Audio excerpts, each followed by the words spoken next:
नमस्कार मित्रांनो, श्री स्वामी समर्थ.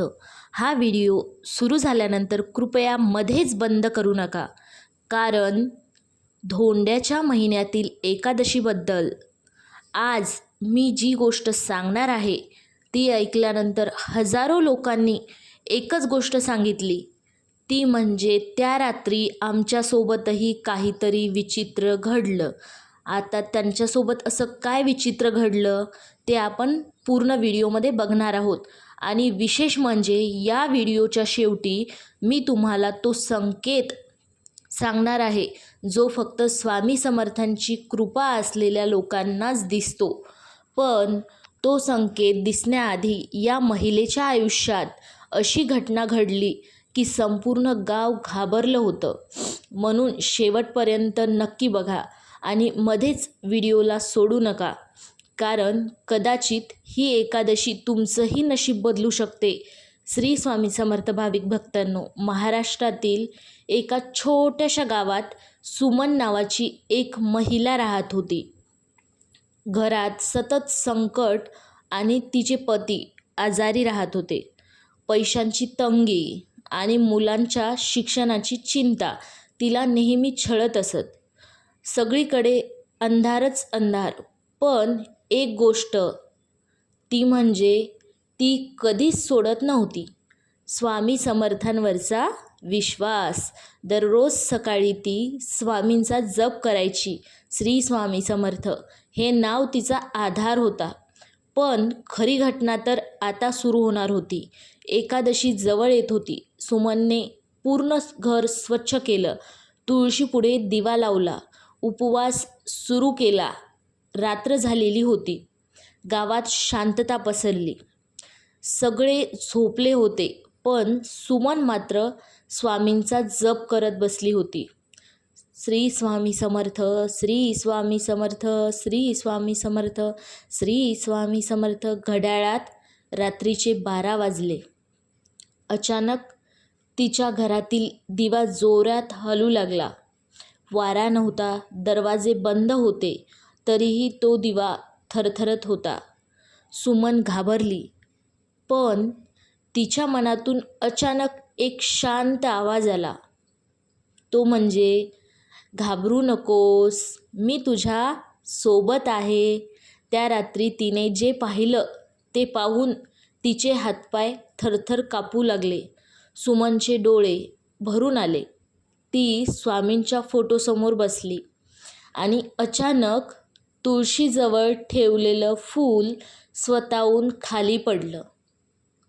आता त्या क्षणी तिच्या अंगावर काटा आला. तिला आजीचं बोलणं आठवलं, तो संकेत प्रत्येकाला दिसत नाही. सुमन रडू लागली, कारण तिला समजलं होतं स्वामी समर्थ तिच्या प्रार्थना ऐकत होते. पुढे जे घडलं त्यावर विश्वास ठेवणं आजही कठीण आहे. त्यामुळे पूर्ण व्हिडिओ नक्की बघा. जे घडलं ते तुम्हाला कळायलाच हवं. त्या रात्री तिला झोप लागली आणि स्वप्नात तिने एक तेजस्वी साधूला पाहिलं. हातात कमंडल, चेहऱ्यावर तेज आणि ओठांवर फक्त एकच वाक्य, ते म्हणजे संकट संपेल. काय? संकट संपेल. सकाळ होताच सुमन उठली. तिच्या मनात एक वेगळीच शांतता होती. दुसऱ्याच दिवशी तिच्या पतीची तब्येत अचानक सुधारू लागली. ज्या कामासाठी अनेक दिवस पैसे अडकले होते ते पैसे परत मिळाले आणि तिच्या मुलालाही नोकरीचा फोन आला. सुमनला आता खात्री झाली होती, ही फक्त योगायोग नव्हता, ही स्वामी समर्थांची कृपा होती. आणि मग स्वामी समर्थांनी तिला तो अंतिम संकेत दिला. मित्रांनो, धोंड्याच्या महिन्यातील एकादशी ही फक्त उपवासाची रात्र नाही, ही भक्तीची परीक्षा असते. जर तुमचं मन खरं असेल तर स्वामी समर्थ तुम्हाला नक्कीच काही ना काही संकेत देतात. तो संकेत कधी दिव्याच्या ज्योतीत असतो, कधी स्वप्नात, तर कधी मनातील अचानक मिळालेल्या शांततेत. आज रात्री झोपण्याआधी फक्त मनापासून एकदा म्हणा, श्री स्वामी समर्थ, आणि मग बघा स्वामी तुम्हाला कोणता संकेत देतात.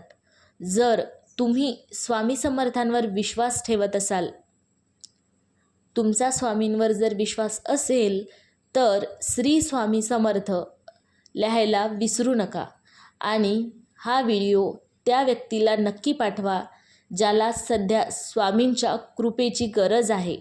ही गोष्ट इथपर्यंत ऐकली असेल तर कदाचित स्वामींची कृपा तुमच्यावरही असेल किंवा आहे. व्हिडिओ संपण्याआधी डोळे बंद करून फक्त एकदा म्हणा, श्री स्वामी समर्थ, श्री स्वामी समर्थ, श्री स्वामी समर्थ. कारण अनेक भक्त सांगतात हा जप ऐकल्यावर त्यांना त्या रात्री काहीतरी विशेष संकेत मिळाला.